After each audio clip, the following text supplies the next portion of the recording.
તો દર્શક મિત્રો હવે આપણે વાત કરીશું જે સમાજમાં ઘણા બધા એવા કિસ્સાઓ સામે આવતા હોય છે કે જેમાં કોક બીજાની હોય છે અને તેનું પરિણામ કોક બીજાને ભોગવવું પડતું હોય છે. અવારનવાર આપણે અંધશ્રદ્ધાના ઘણા બધા કિસ્સા જોયા છે અને અહીંયા ચર્ચા પણ કરી છે. આજના આ સમયમાં પણ 21મી સદીમાં પણ અંધશ્રદ્ધા કે જે ઘર કરી ગઈ છે અને જે ચિંતાની બાબત છે. અત્યારે એવો જે કિસ્સો સામે આવ્યો છે અમદાવાદના બોડકદેવથી એક કિસ્સો સામે આવ્યો છે કે જ્યાં સંબંધોની એવી આંટીઘૂંટી રચાઈ કે જેમાં એનો ભોગ એક માસૂમને બનવું પડ્યું છે. આવો એક મામલો સામે આવ્યો છે. એક 6 વર્ષના બાળકને ડામ આપવામાં આવ્યા છે અને તેના કારણ શું છે, શા કારણે તેને ડામ આપવામાં આવ્યા છે, એની આપણે ચર્ચા કરીશું એમના પરિવાર સાથે, જેમણે ફરિયાદ કરી છે, જે બાળકના દાદા છે તેમણે ફરિયાદ કરી છે અને છેલ્લા ઘણા સમયનો આ મામલો છે.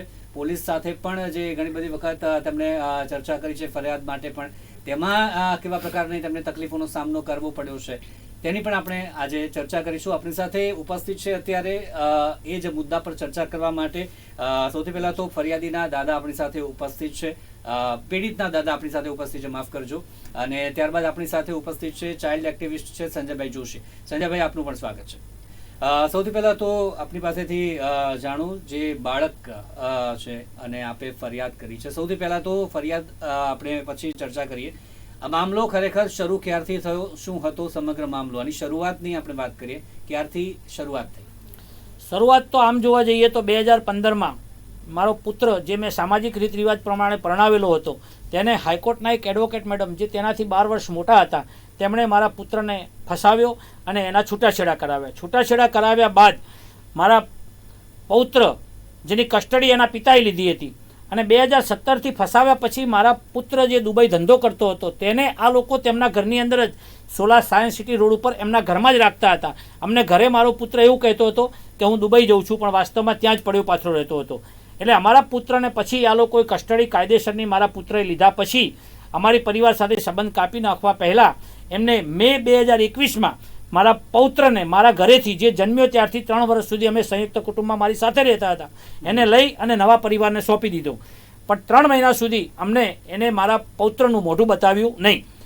એટલે 24/7/2021ના દિવસે મારી પત્ની રો કરતી હતી, બાળકને યાદ કરતી હતી, એટલે હું મારા પૌત્રનું મોઢું જોવા અને મળવા માટે હું રાત્રે સાંજના ટાઈમે ત્યાં ગયો. લગભગ 9:30 ત્યાં પહોંચ્યો. એ પરિવાર ક્યાં રહે છે, શું રહે છે, મને ખબર નથી. એ હું ત્યાં પહોંચ્યો. એના પછી ત્યાં પોલીસ બોલાવી એ લોકોએ સોલા પોલીસ સ્ટેશનથી, અને મને ફસાવાનું કાવતરું કર્યું. એટલે પછી મેં માફી માગી અને હું આવતો રહ્યો, કારણ કે મારે કોઈ કાયદાકીય પ્રક્રિયામાં ફસાવું નહોતું. મારા પૌત્રની કસ્ટડી એ લોકોએ લીધી હતી. એટલે પછી મેં વિચાર્યું કે ભાઈ હવે એમના નસીબ ઉપર છોડી દેવામાં આવે. એટલે છેલ્લા 3 વર્ષથી અમારે કોઈ પણ જાતનો કોઈ સંબંધ હતો નહીં. અચાનક 17/1/2024ના દિવસે સાંજના આશરે 6:30 વાગે મારા પૌત્રની નવી મમ્મીની મમ્મી, એટલે મારા પુત્રની નવી સાસુ, સોસાયટીની બહાર રિક્ષા લઈને આવી, એમાંથી ઉતરી અને મારા પૌત્રને સોસાયટીમાં નીચે રખડતો ભટકતો મૂકી અને જવાની તૈયારી કરતી હતી. અચાનક હું બહારથી આવ્યો. એટલે મારો પૌત્ર મારી પાસે આવ્યો કે દાદા, તું મને રાખીશ? મેં કીધું હા બેટા, હું તને રાખીશ. એટલું બોલ્યો. એટલામાં તો પેલી જે સ્ત્રી હતી, જે મારા પુત્રની નવી સાસુ, એ સીધી પાછી જવા માંડી, સોસાયટીમાં નીકળી, અને મેં કીધું ઉભા રહો, પણ સીધી દોડીને બહાર નીકળીને જતી રહી.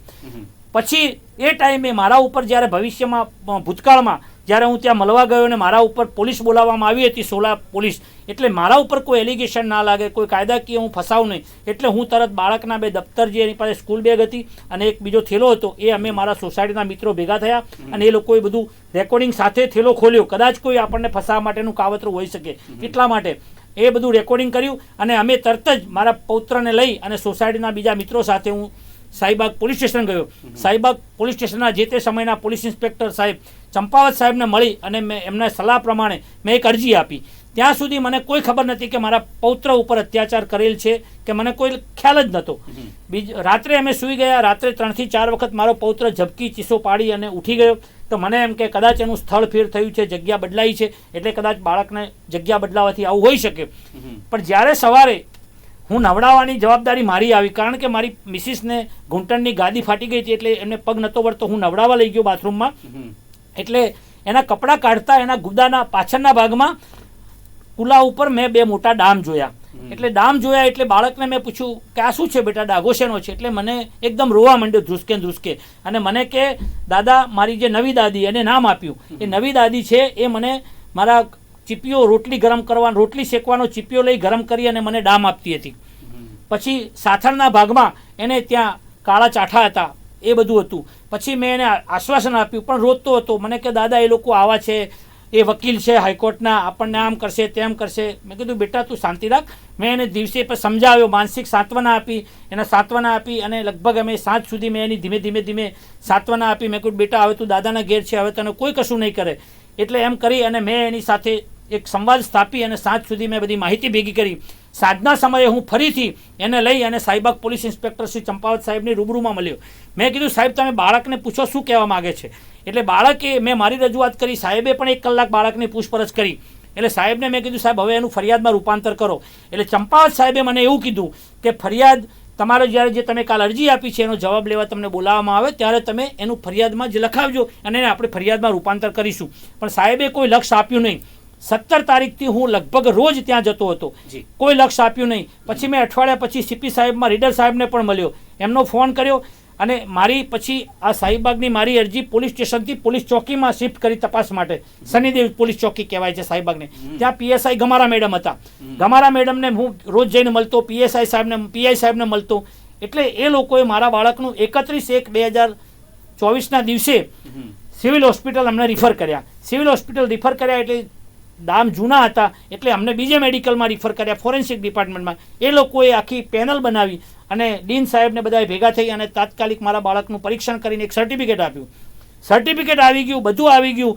હું વારંવાર રજૂઆત કરતો છતાં 50 દિવસ સુધી સાહિબાગ પોલીસે કોઈ પણ જાતના એક્શન લીધા નહીં. ઇન બિટવીન હું સીપી સાહેબના પીએ સાહેબને મળી આવ્યો, સીપી સાહેબના રીડર સાહેબને મળ્યો, રીડર સાહેબના પીએ સાહેબને મળ્યો, ડીસીપી સાહેબને મળ્યો. બધી વાતમાં મેં બહુ પ્રયત્નો કર્યા.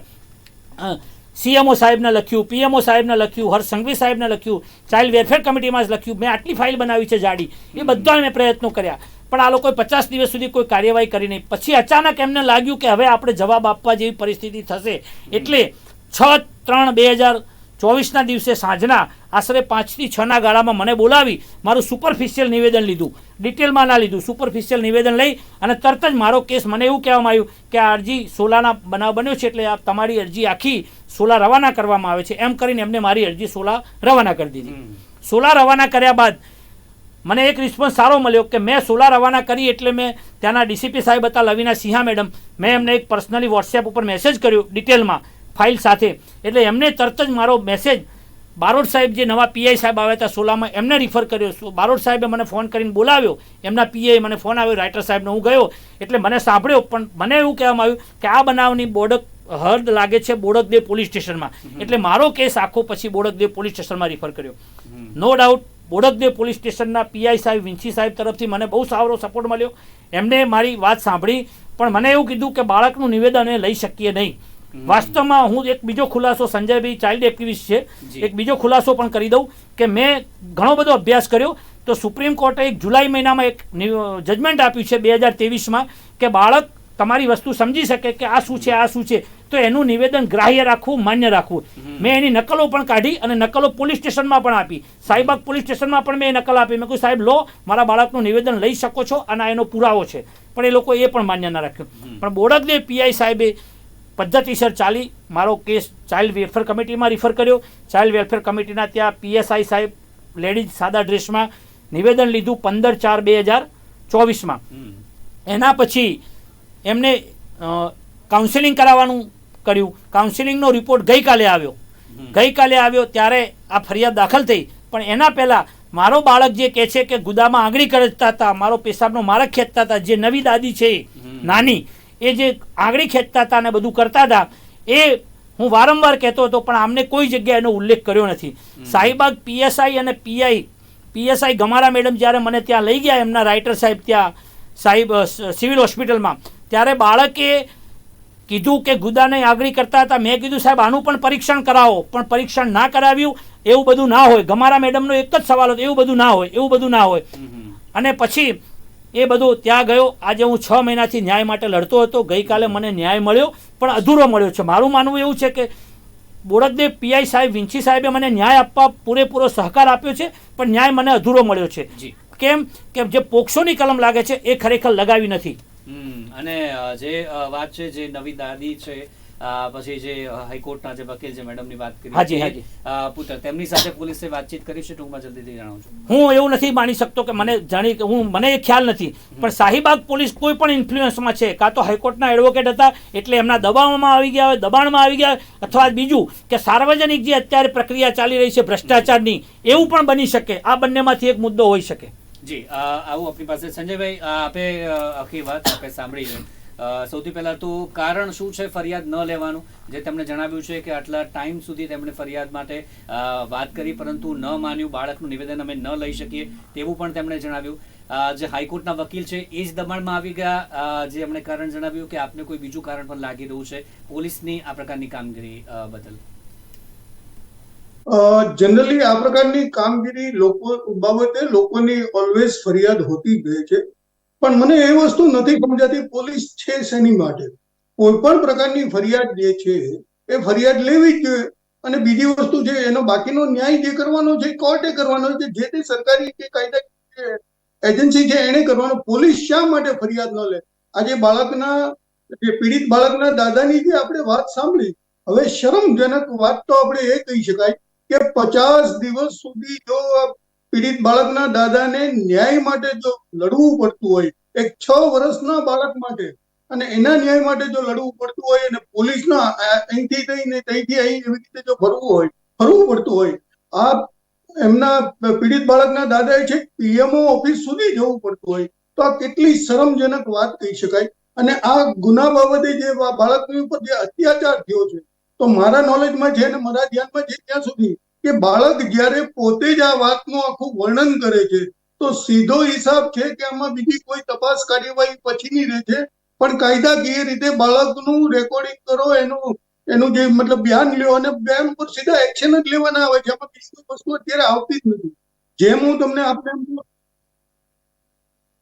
મેડિકલ પણ કરાવી શકે અને જોઈ શકાય કે એ સાચું છે કે નહીં. અને પોક્સોની વાત કરીએ, બાળકનો મુદ્દો છે ત્યારે પોક્સો લગાવવાની જોઈએ, છતાં પણ એ નથી લગાવવામાં આવી. સંજયભાઈ, આ શું દોરી જાય છે? મેં કીધું એમ કે એમણે બાળકના દાદાએ જે આપણને વાત કરી કે સામેવાળી વ્યક્તિ જે છે એમના દીકરાની જે નવી પત્ની જે છે એ હાઈકોર્ટમાં એડવોકેટ છે, એટલે એનો પણ પ્રભાવ પોલીસ ઉપર પડ્યો હશે એવું માનીએ. અને તેમ છતાં એમનો પણ એવું છે કે ભાઈ એમના જે મતલબ ભ્રષ્ટાચારની જે દુનિયા છે એમાં પણ કદાચ કઈ નહીં, તો આ બે પોસિબિલિટી છે. અને આવા અનેક દાખલાઓ આપણે જોયા છે. પણ એક વાત હું બહુ સ્પષ્ટપણે કહી શકું, આપને ખ્યાલ હોય તો આજથી લગભગ 1.5-2 વર્ષ પહેલાની જે ગાંધીનગરમાં શિવાંશની ઘટના બની હતી, ત્યારે પણ આ જ પ્રકારનો કિસ્સો હતો. અને એમાં જે રાજ્ય સરકારે અથવા તો એમ કહેવાય કે ગૃહ ખાતા અને સીએમ તેમજ ગૃહ ખાતા હર્ષ સંઘવી સાહેબે જે મક્કમતાથી જે એક્શન લીધા હતા, એવા સ્ટ્રિક્ટલી એક્શન લેવા જોઈએ. અને મને એ પણ વસ્તુ નથી સમજાતી કે આપણા દેશની અંદર બાળક અંગેની કોઈ પણ પ્રકારની ફરિયાદ હોય તો એને નજરઅંદાજ શા માટે કરવામાં આવે છે? આ બાળકને ન્યાય અપાવ. આજે હું એમ કહું કે આ જે ઘટના બની છે એ અમદાવાદના શિક્ષિત એરિયામાં શર્મસાર ઘટના કહી શકાય. અને જે બાળક ઉપરને આટલા પ્રકારના અત્યાચાર જે છે એ કઈ રીતે જ્યારે બાળક પોતે વર્ણન કરતો હોય તો સાહેબ એમ કહેવાય કે આપણા રોમટા ઉભા થઈ જાય. તો પોલીસ આટલી બધી જાડી ચામડીની છે કે આ બાળક ફરિયાદ પણ નથી લેતા. ખરેખર શરમજનક વાત કહી શકાય. શરમજનક બાબત છે. પરંતુ જે કારણની વાત કરીએ, જે આપણે ફરિયાદ કરી છે ત્યારે હવે વાત કરીએ, જેમણે પણ જે પુત્રની વાત કરી, પુત્ર સાથે કોઈ વાતચીત થઈ છે? સવાલ મોટો એ બને છે કે પુત્ર એમની સાથે રહેતો તો આપે જે જણાવ્યું, એમની સાથે કોઈ વાતચીત થઈ છે કે આ પૌત્ર સાથે આવું કર્યું છે? આપે પુત્ર સાથે વાત કરવાની કોશિશ કરી હોય, તેમણે શું કહ્યું છે? મારા પુત્રને 3 વર્ષ પહેલા જ્યારે મને કાયદાકીય ત્યાં ફસાવવાનો પ્રયત્ન કર્યો, એના પછી અમે સંબંધ બિલકુલ કાપી નાખ્યા હતા કે ભાઈ એનો પૌત્ર છે એ લઈ જાય છે અને એને રાખશે. એના પછી અમારે કોઈ સંબંધો હતા નહીં. પણ જ્યારે મારા ઘરે મૂકી ગયા બાળકને, ત્યારે મેં મારા એક હિતેચ્છુ છે, મારા નાના બનેવી છે, જે એમની સાથે પણ એમને સંબંધ છે, એટલે મેં કીધું એમને રજૂઆત કરી મારા પુત્રને કે ભાઈ તારું બાળક છે, આવું બધું થયું છે, તું એને રાખ, અને એવું હશે તો અમે રાખીશું, આવતો જતો રહેશે અમારા ઘેર, પણ આવું બધું ના થવું જોઈએ. એટલે એને કીધું કે તમારે ના રાખવું હોય તો અનાથ આશ્રમમાં મૂકી આવો. સેમ એની નવી જે મમ્મી છે મારા પૌત્રની, કે જે મારા પુત્રની નવી મમ્મી, નવી પત્ની, એને પણ આ જ જવાબ આપ્યો કે મારે રાખવાનો નથી, મેં લગ્ન કર્યા છે, એમાં બાળકની કોઈ જવાબદારી લીધેલ નથી, પણ તમારે ના રાખવું હોય તો તમે કોર્ટમાં જઈ અને પાછો ગમે તે કરી શકો છો, અથવા તમે અનાથ આશ્રમમાં મૂકી શકો છો. પણ આ ફક્ત પૈસાનો જ ખેલ હતો, કારણ કે મારી પુત્રની જે નવી જે પત્ની છે એણે મારા પુત્રના ઓરિજિનલ એની પત્નીથી છૂટાછેડા થયા 7/2021માં. આ નવી પત્ની સાથે લગ્ન 12/2021માં થયા, એ પણ સ્પેશિયલ સિવિલ મેરેજ કરેલા છે. અને 8/2021 એટલે લગ્ન કર્યા પહેલાં એને 16 સબ રજિસ્ટરમાં મારી પાસે રજિસ્ટ્રેશન નંબર પણ છે, એમાં મારા છોકરાનું 7-8 કરોડની મિલકતનું ટોટલી વિલ આ મેડમે, હાઈકોર્ટના એડવોકેટ જે છે એમને ટોટલી એના નામે કરાવી દીધેલું છે. અને એના પહેલાં 2018-19માં મારા પુત્રનું સ્ટેટ બેંકમાં એકાઉન્ટ જ્યારે કુંવારો હતો અને મેં ખોલાવેલું, એમાં વારસદાર તરીકે નોમિનેશનમાં મારી પત્ની એટલે કે એની મમ્મીનું નામ હતું, એ પણ આ મેડમે લગ્ન તો પછી થયા પણ 2018-19માં સંપર્કમાં આવ્યા ત્યારે સ્ટેટ બેંકમાં નોમિનેશનમાં પણ નામ દાખલ કરાવી દીધેલું. એટલે આ બધા પૈસાના ખેલો થયા છે. એટલે આ પૈસાનો ખેલ છે એ આપણે વાત કરી, પરંતુ આ તમામ પૈસાના ખેલમાં બાળકનું શું માંગ હતું? બાળકને શા માટે આટલું જે ઈજાગ્રસ્ત કર્યો કે જે પણ વસ્તુ એની સાથે કરી, એનું કારણ શું? એ શું કહી રહ્યા છે? આપને શું લાગી રહ્યું છે? મને એવું લાગી રહ્યું છે કે આમાં બીજું કશું જ નથી. આ લોકો જે લઈ ગયા હતા ત્યારે એટલા માટે લઈ ગયા હતા કે બાળકને આપણે રાખીશું, એમને પણ કોઈ સંતાન નથી. મારા પુત્ર કરતે મેડમ છે 12 વર્ષ મોટા છે, પરંતુ બાળક એક ભગવાનનું રૂપ છે. મારું બાળક હોય કે બીજા કોઈનું હોય, સ્વાભાવિક છે, જીદ કરે, માગણી કરે, અને એનો હક છે બાળકનો જીદ કરવાનો, માગણી કરવાનો. પરિવાર પાસે લાગણી હોય, માગણી ના કરે તો કોની પાસે કરે? પરંતુ આ પરિવારે પોતાના છોકરાને પણ મોટો કર્યો નથી. એમનો પોતાનું જે પૌત્ર છે એમને આ લોકોએ કોઈ દિવસ બેસીને ખવડાવ્યું પણ નથી. એ પૌત્ર એના મામાના ઘેર મોટો થયો છે અને અત્યારે ફોરેનમાં 22 વર્ષની ઉંમરે વધુ અભ્યાસ અર્થે ત્યાં ગયો છે. એટલે આ પરિવારને પછી ધીમે ધીમે એવું લાગ્યું કે આ બાળકને આપણે રાખીશું અને હવે રાખી શકીશું નહીં, એટલે એ લોકોએ એને દૂર કરવા માટે, હા, ઇન બિટવીન મારા પૌત્રને એ લોકો વારંવાર આખો પરિવાર કહેતો હતો, મારા પુત્રની પત્ની, એની નાના કે તને મારી નાખવાનો છે. સોટીએ મારતા હતા. એમને એક કૂતરું પાળેલું છે, કૂતરાની બાજુમાં બેસાડીને મારતા હતા. એની નવી મમ્મી પાણીની ડોલની અંદર માથું બોળતી હતી, સંડાસમાં લઈ જઈ અને ફ્લશ ચાલુ કરતા હતા. એક માથું ડબોળે મમ્મી અથવા એની છોકરી, પૌત્રનું એ એની નવી મમ્મી અથવા પેલી નવી નાની વારાફરતી કોઈ પણ એક જણ માથું પકડે, એક જણ ફ્લશ ચાલુ કરે. બિચારો નાનું ઉંમરનું બાળક છે, એને સ્કૂલમાં ઇવન નાસ્તો પણ નહોતા ભરી આપતા. હું સ્કૂલમાં જ્યારે એને મારા ઘેર મૂકી ગયા ત્યારે 2 મહિનાનું એજ્યુકેશન એનું બાકી હતું સિનિયર કેજીમાં. એ 16 સાયન્સ સિટી રોડ ઉપર એ બાળક આવવા તૈયાર નહોતું. મેં એને 15 દિવસ સ્કૂલ બગાડી, માનસિક રીતે એને તૈયાર કર્યો, અને હું એની સ્કૂલની બહાર બેસી રહેતો હતો. સવારે 9 વાગે સ્કૂલ ચાલુ થતી, 1 વાગ્યા સુધી હું ત્યાં બહાર બેસી રહેતો હતો. અને હું કહેતો કે બેટા, હું તારી બહાર બેઠો છું, ચિંતા ના કર. એની સામે જ ઘર હતું, એટલે આ બાળક ડરતું હતું. સ્કૂલની સામે જ ઘર હતું એટલે. અને મેં એ રીતના એને ત્યાં એજ્યુકેશન પૂરું કર્યું છે. એટલે બાળક માનસિક રીતે પણ બહુ ગભરાઈ ગયેલું હતું. જી, અચ્છા, કેટલા સમય સુધી આ કર્યું છે બાળકે? કંઈ જણાવ્યું છે? બાળકે કીધું છે કે મને શરૂઆતમાં થોડું સારું રાખ્યા, અને પછી તો મારા ઉપર ધીમે અત્યાચાર ચાલુ કર્યો. અને પછી છેલ્લે એમનાથી રહેવાનું નહીં ત્યારે એની જૂની મમ્મીનો આ લોકોએ સંપર્ક કર્યો. એની જૂની મમ્મીનો કોન્ફરન્સમાં લઈને મારા ઉપર જ્યારે મારા ઘરે મૂકી ગયા ત્યારે 5:30 ફોન પણ આવેલો. પણ એ બિચારી નિર્દોષ હતી, એને આ લોકોએ ફસાવેલી કે તું લઈ જા બાળકને, અમે તને કંઈક આપીશું. પણ એને બીજા લગ્ન કરેલા અને એને પણ ત્યાં ડખો ચાલતો હતો, એટલે એને લીધો નહીં બાળક. એટલે ના છૂટકે કંટાળીને મારી સોસાયટીની અંદર ઉતારીને જતા રહ્યા, અત્યાચાર કરીને. જી સંજયભાઈ, જે વાત કરી છે બાળકનું શોષણ, આપણે એક વાત કરતા હોઈએ છીએ, આ પણ એક જાતનું બાળકનું શોષણ છે, કારણ કે વાત કંઈક બીજી છે, કારણ કંઈક બીજું છે, પરંતુ આનો સમગ્ર ભોગ છે તે બાળક બન્યું છે. અત્યારે પણ આ ઘટનાઓ જોવા મળે છે, એ પણ આ પોશ વિસ્તારમાં, બોડકદેવ જેવા પોશ વિસ્તારમાં આપણે જોવા મળે છે. શિક્ષિત એક આપણે કહેતા હોઈએ છીએ, શિક્ષિત મહિલા કે જે હાઈકોર્ટના વકીલ છે, તેમના દ્વારા પૈસા માટે આ બાળકને આ ડામ આપવામાં આવ્યા છે. કઈ તરફ જઈ રહ્યું છે અત્યારના આ જે લોકો છે તે, આ ખાલી પૈસા ખાતર? કઈ તરફ આ દુનિયા અને સમાજ જઈ રહ્યો છે એ પ્રમાણે જોવા જઈએ તો હમણાં જ મેં એક સર્વે મારી પાસે આવ્યો હતો કે આપણા દેશની અંદર અત્યારે 62% જે એમ કહેવાય કે ડાયવોર્સના કોર્સ અત્યારે વધતા જાય છે, અને આખરે એ જે ડાયવોર્સના કેસીસ વધે છે 62%, એની પાછળનો મહત્વના મુદ્દાઓ કે એની ક્યાંય પ્રેમ પ્રકરણ ઉભા થતા હોય છે, અને એ પ્રેમ પ્રકરણની પાછળ બીજો ઇતિહાસો જે ચાલુ થાય છે તો એ પ્રોપર્ટીને રૂપિયા બાબતના થતા હોય છે. અને એ જે રૂપિયાની જે કઈ પ્રોપર્ટીઓને જે રૂપિયા બાબતની વાત છે એની કરતા જે તે બંને જે મતલબ પતિ પત્ની જે ડાયવોર્સ થયા હોય એના જે બાળકની માટે જે વારસદાર ન બને એની માટે થઈને બાળક ઉપર અત્યાચારો થાય છે. આ પણ એક વાસ્તવિક હકીકત છે. અને આવા કિસ્સાઓ મને એવું લાગે છે કે અનેક ઘટનાઓનો મેઇન બેઝિક આ જ આવતો હોય છે ડાયવોર્સ પછી એક રૂપિયા, પ્રોપર્ટી અને બાળકને વારસો ન મળે એ માટે બાળકની સાથે અત્યાચાર થાય છે. પણ સાથે સાથે એક વસ્તુ બહુ સ્પષ્ટપણે અત્યારે સેલ્યુટ પૂર્વક કહું કે જે બાળક જે ભોગ બનનાર બાળક છે એના દાદાએ જે અવાજ ઉપાડ્યો છે ખરેખર એમ કહેવાય કે ભારતીય સંસ્કૃતિ, ભારતીય સંસ્કાર અને ભારતીય કલ્ચરને અનુસંધાને એમ કહેવાય છે કે મુદ્દલ કરતા વ્યાજ વાળું હોય છે. બાળકના દાદાએ પોતાના દીકરાને પણ નજરઅંદાજ કરી અને એના પૌત્ર માટે જે લડાઈ લડી છે ખરેખર એમ કહી શકાય કે સમાજમાં એક બહુ આદર્શ ઉદાહરણ રૂપ છે કે કોઈ પણ બાળક માટે જે એમ કહેવાય કે આ રીતની લડાઈ અને ખુલ્લે આમ લડત લડવા નીકળ્યા છે ખરેખર એમ કહીએ. પણ એની સાથે સાથે શરમજનક વાત તો એ જ કહી શકાય કે જે કંઈ કાયદાકીય પ્રોસેસ છે, જે પોલીસ છે, એમણે જે એમની સાથે અન્યાય કર્યો છે તાત્કાલિક ધોરણે એને ન્યાય અપાવવાનો પ્રયત્ન કરવો જોઈએ. અને પોસ્કો શા માટે ન લાગે? બાળક જયારે બયાન આપે છે, બાળકનું બયાન જે છે એ રેકોર્ડ કરો, કોર્ટમાં રજૂ કરો, તરત પોસ્કો લાગે, શા માટે ન લાગે? તો ક્યાંય ને ક્યાંય વસ્તુ ઉપર લોકોની પણ જાગૃતિ હોવી જોઈએ અને લોકોએ આ લડતમાં બાળકના દાદાને સહકાર આપે છે, મીડિયા આપે છે એવી રીતે સહકાર આપી તાત્કાલિક ધોરણે બાળકને ન્યાય મળવો એ પ્રકારનું આપણું મતલબ ઓલું હોવું જોઈએ. છે એટલે દબાણ આવશે સંજયભાઈ, પરંતુ હજી પણ વધારે જે તમને જણાવ્યું કે છે સરકાર સુધી તેમણે વાત કરી છે.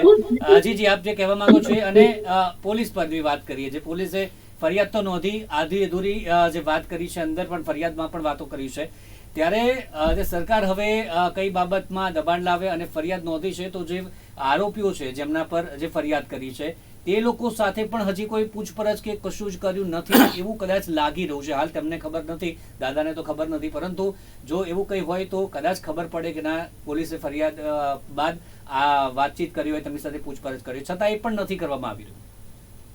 સાહેબ, મહત્વનો મુદ્દો એ છે કે જ્યારે આ પ્રકારના મુદ્દાઓ જે છે સામાજિક મુદ્દાઓ અને એ જ્યારે મીડિયા તરફ આવે છે, મીડિયા દ્વારા જ્યારે ઉજાગર થાય ત્યારે જ પોલીસને સરકાર પ્રેશરમાં આવે છે. કેમ પહેલા સૌ પ્રથમ કાયદાકીય રીતે ન્યાય નથી મળતો, મીડિયા સુધી આવે છે ત્યારે જ આને ન્યાય મળે છે. મોટી વસ્તુ એ છે કે આ બાળક બાબતે હજી આપણે ચર્ચા કરીએ છીએ કે એફઆઈઆર લેવાઈ ગઈ, ફરિયાદ થઈ ગઈ છે, હજી પણ એને ન્યાય નથી મળ્યો. જયારે બાળકનું બયાન છે, બાળક પોતે જયારે કહે છે તો એમાં તપાસ કરવાનો વિષય જ નથી આવતો. સીધું પહેલી નજરે એરેસ્ટ જ કરવાના આવે, ત્યારબાદ બીજી બધી તપાસની વાત આવે. તો હજી પણ એમ કહેવાય કે ન્યાય નથી મળ્યો એમ હું કહી શકું. આપણે બાળકોની વાત કરીએ છીએ ત્યારે એની પહેલાની ઘટનાઓ જે આપણે જોઈ છે, મોરબીનો પુલ ની ઘટના હોય તેમાં બાળકો માટેની જે સંવેદના સરકારે વ્યક્ત કરી છે, અત્યારે રાજકોટમાં જે ઘટના બની તેમાં પણ બાળકો માટે સરકારે સંવેદના રજૂ કરે છે, પરંતુ આવી ઘટનાઓ જ્યારે આવે છે ત્યારે શા માટે કોઈના દબાણ હેઠળ જવું? ભલે હાઈકોર્ટના વકીલ છે કે કોઈ પણ જે ફરિયાદ છે તેના આધારે યોગ્ય કાર્યવાહી કેમ નથી થતી? આ સિસ્ટમમાં ક્યાંક ને ક્યાંક સુધારો જરૂર છે. ભલે વાક જેનો પણ છે તાત્કાલિક કાર્યવાહી કરવામાં આવે, ફરિયાદ છે તો તાત્કાલિક એરેસ્ટ કરીને પૂછપરછ કરવામાં આવે, એ પણ મહત્વનું કે જે બનતું હોય છે. હવે જે દાદાને આપણે પૂછીએ, જે પુત્રની આપણે વાત કરીએ, આપના પુત્રે આ ફરિયાદ કરી છે પોલીસમાં, ફરિયાદ હવે જે પણ ફરિયાદમાં જેટલી પણ વાતો કરી છે, પુત્રએ કંઈ જણાવ્યું છે કે ના હું તમારો સાથ આપીશ, મારા બાળક માટે આપનો સાથ આપીશ, કે પછી એમણે પણ તમારો સાથ છોડી દીધો? મારો પુત્ર 3 વર્ષથી અમારો સાથ છોડી દીધો છે.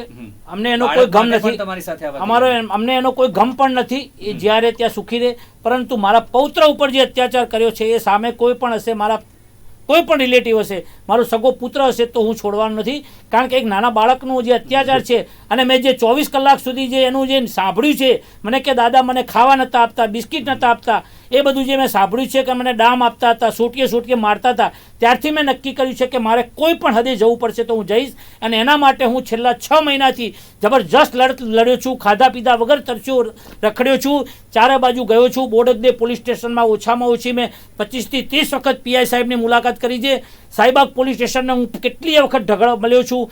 સીપી સાહેબમાં કેટલી વખત મળ્યો છું, અરજીઓ કેટલી જગ્યાએ કરી છે, આટલો બંચ ભેગો થયો છે બોડકદેવ પોલીસ સ્ટેશનમાં, અને છતાં મારો ન્યાય એટલા માટે અધૂરો છે કે પોક્સો લગાવવાની જે હું માગણી કરતો હતો જે હજી લાગી નથી. અને બીજું, હું તો આપણા મીડિયાના માધ્યમથી સરકારશ્રીને, પોલીસ કમિશનર સાહેબ અમદાવાદશ્રીને તથા ડીસીપી સાહેબને અથવા જે લાગતા વળગતા ગૃહમંત્રી હોય કે મુખ્યમંત્રીશ્રીને એક વિનંતી કરું છું કે જે શાહીબાગ પોલીસે જે 50 દિવસ સુધી મારી અરજી દબાવી રાખી અને ગમે તે કારણે દબાવી રાખી, એમાં હું પડતો નથી, પણ એ અરજીમાં મને ન્યાય ના આપ્યો, મારા પૌત્રને ન્યાય ના આપ્યો, તો હું આટલો સક્ષમ હતો, હું ચારે બાજુ દોડ્યો ત્યારે ફરિયાદ દાખલ થઈ, તો આવા ઇન્સ્પેક્ટર, આવા પોલીસ સબ ઇન્સ્પેક્ટરના વિરુદ્ધમાં પણ યોગ્ય કાર્યવાહી કરી અને જો પોક્સોના સહ આરોપી પણ બનાવવા જોઈએ, કારણ કે બાળકનો છે, સહ આરોપી પણ બનાવવા જોઈએ અને એમને કાયદાકીય પ્રક્રિયા પ્રમાણે મારા બાળકને અને ભવિષ્યમાં કોઈ જે વાલી સક્ષમ ના હોય એના બાબતે આવું કંઈ થઈ ના શકે, એટલા માટે તેને પણ ન્યાય મળે. એટલે અત્યારે એક સમાજમાં દાખલો બેસે, સબક મળે એવો ફરિયાદ દાખલ કરી અને એવો ન્યાય આપવો જોઈએ.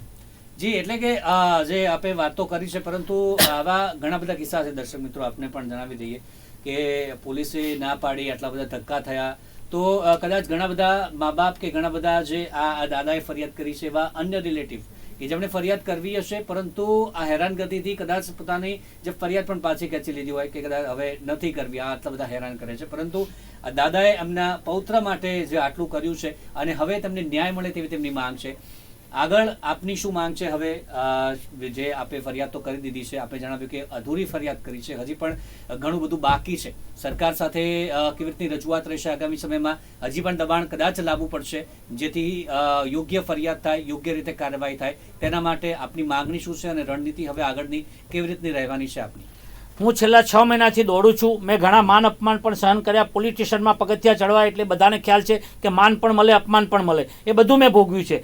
પણ મેં એક નક્કી કર્યું છે કે મારા પૌત્રને ન્યાય અપાવીશ કે જેથી ભવિષ્યમાં કોઈ દાદા, કોઈ વાલી, કોઈ માતા પિતા સક્ષમ ના હોય તો એ લોકો પણ આવો કોઈ કેસ લઈને પોલીસ સ્ટેશને જાય તો એ લોકોને પણ તરત જ ન્યાય મળવો જોઈએ. એટલે મારી માગણી એક છે કે એવું કંઈક સિસ્ટમ બનાવવી જોઈએ કે નાના બાળકને લગતું કંઈ હોય તો એનો તાત્કાલિક જવાબ લઈ તાત્કાલિક એક્શન લેવા જોઈએ. અને હું મારા પૌત્ર માટે પોક્સો લગાવવાની માગણી કરું છું. અને એમાં જે પણ આરોપીઓ હોય, તપાસમાં જે પણ આવે, સહ આરોપી નીકળે, બધું તપાસમાં જે પણ આગળ નીકળે એમના વિરુદ્ધમાં આ કાયદેસરની આગળની કાર્યવાહી કરવામાં આવે. અને હું ખાસ કરીને શાહીબાગ પોલીસ ઇન્સ્પેક્ટર જે તે સમયના ચંપાવત સાહેબ અને ગમારા સાહેબના વિરુદ્ધમાં તો 100% એક્શન લેવામાં આવે એવી હું માગણી કરી રહ્યો છું. જી, આપણી સાથે કોલર મિત્રો પણ જોડાયા છે આજ બાબતને લઈને. કોલર મિત્રોનું શું કહેવું છે આપણી સાથે તે જોડાયા છે? કોલર જોડાયા છે આપણી સાથે. હેલો, પાટણથી પ્રકાશ પત્ની બોલું છું. પ્રકાશભાઈ, અત્યારે જે મુદ્દો સામે આવ્યો છે જે ચર્ચા કરી રહ્યા છે, આપ કદાચ જોતા જશો, જે બાળકને 6 વર્ષના બાળકને ડામ આપવામાં આવ્યા છે, પૈસા ખાતર એક બાળકનો ભોગ લેવાની કોશિશ કરી છે, જે બાળકનો કોઈ વાંક જ નથી, છતાં પણ એને હેરાન કરવા માટે, પરિવારને હેરાન કરવા માટે આ પ્રકારનું કામ કરવામાં આવ્યું છે. હા, ખરેખર આ મુદ્દોને જે હું નિંદનીય ગણું છું અને આ ઘટનાને હું વખોડું છું કે ખરેખર બાળકોના ઉપર આવો અત્યાચાર થશે તો બાળકોની અંદર જે શક્તિઓ છે, એની જે બાળ શક્તિઓ છે, એ કેવી રીતે ખીલશે? અને બાળપણથી જ જેને જો આવા દામ આપવામાં આવશે તો એની અંદર પણ એવા વિચાર શક્તિ એની આવશે, એની વિચારશ્રેણી આવશે, એને પણ એના બાળક ઉપરનો પ્રેમ, એના બાળક પ્રત્યેની આવી ભાવનાઓ જાગશે. તો ખરેખર આના માટે ખરેખર આવા લોકો સામે કડકમાં કડક પગલાં ભરે અને કડકમાં કડક કાર્યવાહી કરે કે જેથી કરીને બીજા બાળકો આનો ભોગ ન બની શકે. સંજયભાઈ, અહીંયા 2 પિતા ના ઉદાહરણ જે આપની સામે પણ છે કે જે આ જે પિતા છે કે પોતાના પુત્રએ એમનો સાથ છોડી દીધો છે, આ બાબતમાં પણ સાથ આપવા તૈયાર નથી. બીજી તરફ આમનો જ જે પુત્ર છે પોતાના પુત્ર માટે કોઈ સ્ટેન્ડ લેવા માટે તૈયાર નથી. અને આ એક છે કે જે પોતાના જે પૌત્ર માટે સાથ આપે છે. આ 2 પિતાના અલગ અલગ જે અહીંયા રૂપ જોવા મળ્યા છે, શું કહેશો? મેઇન વસ્તુ તો એ છે કે અત્યારે તો એમ કહેવાય કે જે બાળકના દાદા છે એટલે કે મોટા જે એના પુત્રના જે મતલબ દાદા જે છે, તો દાદાએ જે આ જે લડત લડવાની જે ચાલુ કરી છે, અને હમણાં આની પહેલા પણ હું અનેક વાર બોલી ગયો છું, ખરેખર હું પ્રણામ કરું છું, પણ વસ્તુ સ્થિતિ એ છે કે આ સક્ષમ હતા, એના દાદા દોડી શકે એવા હતા, એજ્યુકેટેડ હતા, એટલા માટે આ લેવલ સુધી મહેનત કરી અને કંઈક ફરિયાદ થાય એવો મતલબ લેવલ લાવ્યા. પણ જે ઘણા વડીલો અને ઘણા કિસ્સાઓ આવા બનતા હશે જે અનએજ્યુકેટેડ છે, જેને આ બાબતે વિશેષ ક્યાંય ખબર નથી પડતી. સામાન્ય પોલીસ ફરિયાદ કરવી એટલી જ ખબર પડે છે. અને તમને ને મને બધાને ખ્યાલ છે, સમગ્ર દુનિયાને ખ્યાલ છે, પોલીસ સ્ટેશનમાં જયારે તમે કોઈ પણ ફરિયાદ કરવા જાઓ એટલે પહેલો હાથ તમારા ગળામાં જ પહેરાવે. એમ ક્યાંય ને ક્યાંય માન અપમાન સાથે તમને કાઢી મૂકતા હોય છે. આ બહુ નરી વાસ્તવિકતા છે. આપના મીડિયાના માધ્યમથી કહું છું. તો જે નથી સક્ષમ એ લોકોને તો ન્યાય ભૂલી જ જવાનો છે. તો મારી એક બહુ સ્પષ્ટ વાત છે કે પોલીસ છે શેની માટે? પ્રજાના રક્ષણ માટે, પ્રજાને ક્યાંય ને ક્યાંય કોઈ પણ પ્રકારની તકલીફ હોય તો એને ન્યાય આપવા માટે. અને મેં અનેક વાર માર્ક કરેલું છે કે આવા બધા કિસ્સાઓ, પતિ પત્નીના ઝઘડા હોય કે ડાયવોર્સની વાત હોય કે બાળક ઉપરના અત્યાચારના હોય, ત્યાં ક્યાંય ને ક્યાંય પોલીસ જે છે એરર રાખતી હોય છે. અને એ એરર રાખતી શા માટે ફરિયાદ નથી લેતા? ભાઈ, એ કઈ જી, એક કોલર જોડાયા છે સંજયભાઈ આપની. જી સંજયભાઈ, આપની પાસે આવું છું એક અન્ય સવાલ લઈને. એક કોલર પણ જોડાયા છે, તમને પણ મંતવ્ય લઈ લઈ. હેલો. હેલો. જી, શું નામ છે આપનું? પોરબંદરથી. જી, અત્યારે જે મામલો સામે આવ્યો છે, જે બાળકને ડામ આપવામાં આવ્યા છે, એ જે અત્યારે આપ ચર્ચા અમે કરી જ રહ્યા છીએ એમના પરિવાર સાથે પણ, જે પૈસા એક મુખ્ય મુદ્દો છે કે પૈસા ખાતર આ કરવામાં આવ્યું છે. પોલીસની પણ અહીંયા નિષ્ક્રિય કામગીરી જે ફરિયાદમાં જણાવી છે તેમના દાદાએ કે ફરિયાદ પણ નથી લેતી, પોક્સો લગાવવામાં નથી આવી.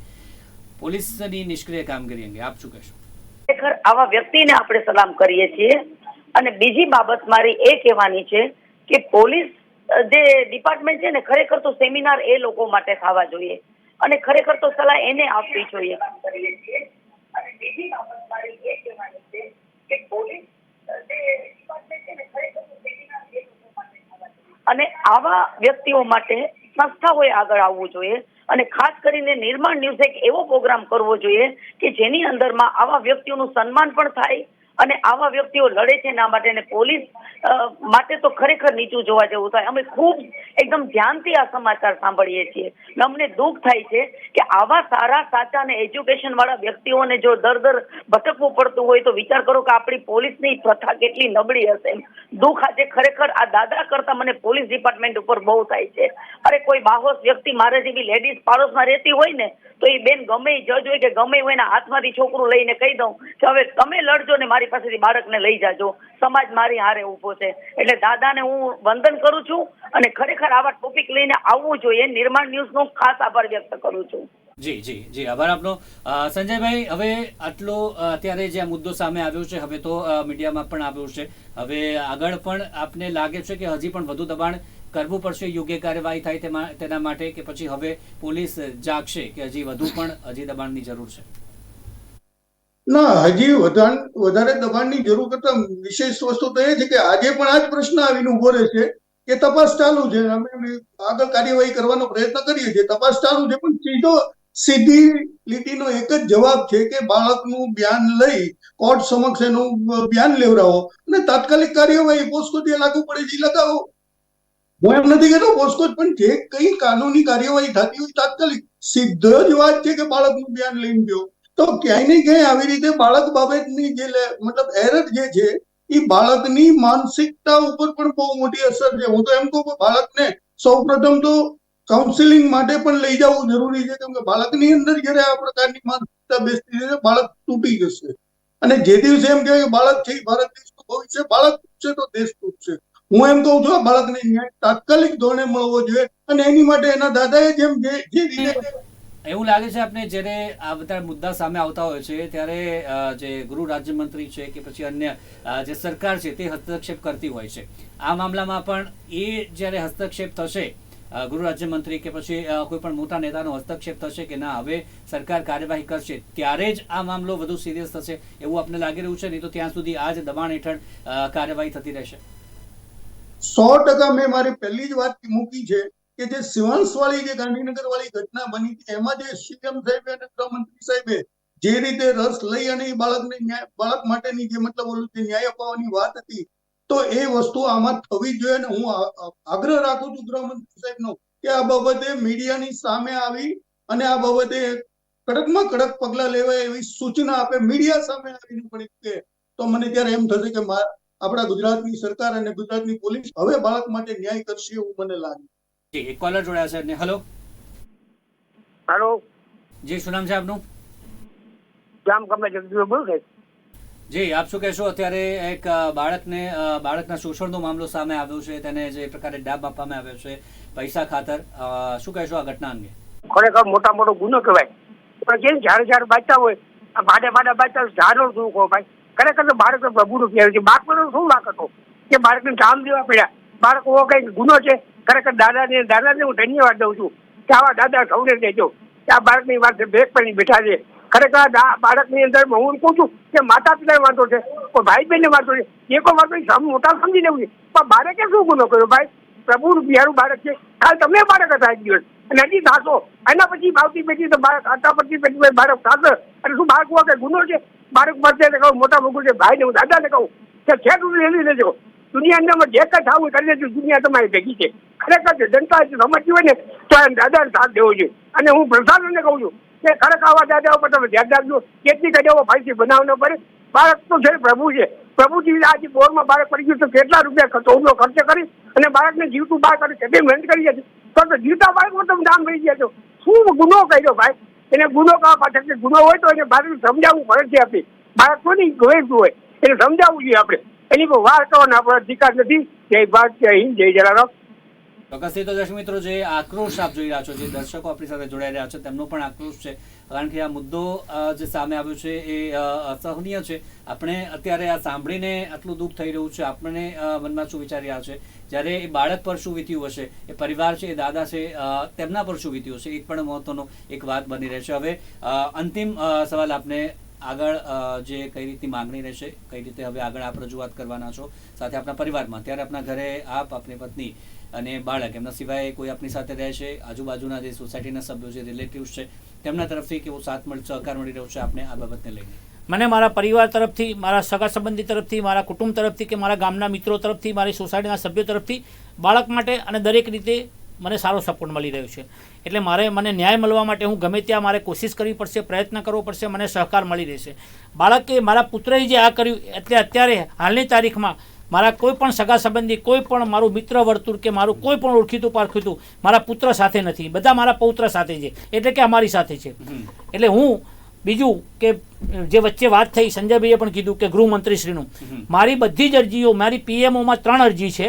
એ 3 અરજીઓમાં મેં એકમાં 3 રિમાઇન્ડર કરેલા છે. એટલે ટોટલી 9 થી 10 થઈ છે. બધી પીએમ ત્યાં ગૃહમંત્રીશ્રી થઈ અને સીપી સાહેબમાં થઈ અને પછી પોલીસ સ્ટેશન આવે છે. જે કદાચ ચાઇલ્ડ એક્ટિવિસ્ટ સંજયભાઈને બધી માહિતી છે જ કે અરજી ક્યાંથી શિફ્ટ થઈને ક્યાં આવે છે. અંદર ત્યાં પણ બતાવે છે કે અહીંથી અહીં અરજી થઈ, અહીંથી આ કયા સ્ટેજે પહોંચી, પણ કોઈ કાર્યવાહી કરવામાં આવી નથી. એટલે આ લોકો બધા છે ને, નીચેલો સ્ટાફ, હું એવું માનું છું કે પોલીસ ખાતાના જે નીચેલો સ્ટાફ છે, ઓફિસરોને ઘોડીને પી જાય છે. પણ આના ન્યાય માટે હું ગમે તે હદે લડવું પડશે. હું 6 મહિનાથી લડું છું, હજી લડીશ. અને હું ગૃહમંત્રી સારા છે, મુખ્યમંત્રી જે આપણા એક આદર્શ ખરેખર મુખ્યમંત્રી ગણાય છે, સ્વભાવના સારા, સરળ વ્યક્તિત્વ છે એ, અને હું આપણા જે પોલીસ કમિશનર સાહેબ છું, હું વિનંતી કરું છું કે મને મારા પૌત્રને તો ન્યાય અપાવે.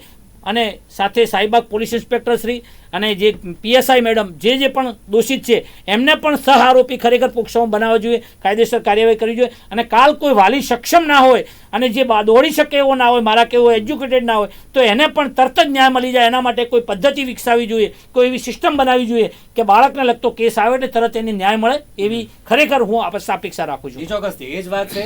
પોલીસનું કામ જે છે જનતાની રક્ષા કરવાનું. જનતાને કોઈ સમસ્યા છે, કોઈ આવે છે તેમની પાસે, તો એને સાંભળવું જોઈએ. પછી ભલે તપાસ થશે, એમાં કોણ દોષિત છે તો સામે આવવાનું છે, પરંતુ એમની ફરિયાદ તો લો, એમની વાત તો સાંભળો. એ મહત્વનો મુદ્દો છે. 2-3 મહિના સુધી જાય છે, એમને કહે છે, પરંતુ ફરિયાદ લેવા માટે તૈયાર નથી, કોઈ સાંભળવા માટે તૈયાર નથી. આ કઈ રીતનું તંત્ર છે? આ ચોક્કસથી એક તમામને એક આક્રોશ અપાવનારું છે. અને અત્યારે આપણી સાથે જોડાયા છે, તમને વાત કરી છે, લડવા માટે આગળ પણ તૈયાર છે, રજૂઆતો કરી છે. હવે આગળ સરકાર આમાં હસ્તક્ષેપ કરે છે કે કેમ, એ પણ મહત્વનો મુદ્દો બની રહેશે. પરંતુ એમના દાદા હજી પણ આગળ લડવા માટે તૈયાર છે. હવે કઈ રીતની આગળ કાર્યવાહી થાય છે એ પણ જોવાનું રહેશે. સંજયભાઈ આપણી સાથે જોડાયા, ફરિયાદી આપણી સાથે જોડાયા, બાળકના દાદા તે પણ આપણી સાથે જોડાયા. ત્વરિત કાર્યવાહી થાય અને આપની જે લડાઈ છે તે સત્વરે જલ્દીમાં જલ્દી પૂર્ણ થાય અને આપને ન્યાય મળે એવી અમે પણ આશા રાખીએ છીએ. અને એ પણ એક કામગીરી અમે પણ આગળ કરતા રહીશું. આભાર આપનો અમારી સાથે જોડાયા તે બદલ તમારા બંને. આભાર. તો દર્શક મિત્રો, અત્યારે આ ચર્ચા કરી આપણે, આજે મુદ્દો સામે આવ્યો છે. અત્યારે પણ આ સમયમાં પણ આ પ્રકારે પૈસા ખાતર એક બાળકને નિશાન બનાવવામાં આવ્યું છે. તે ખૂબ જ નિંદનીય આ ઘટના છે. તેના જ મુદ્દે ચર્ચા કરી. ફરી મળીશું. રજા આપશો. નમસ્કાર.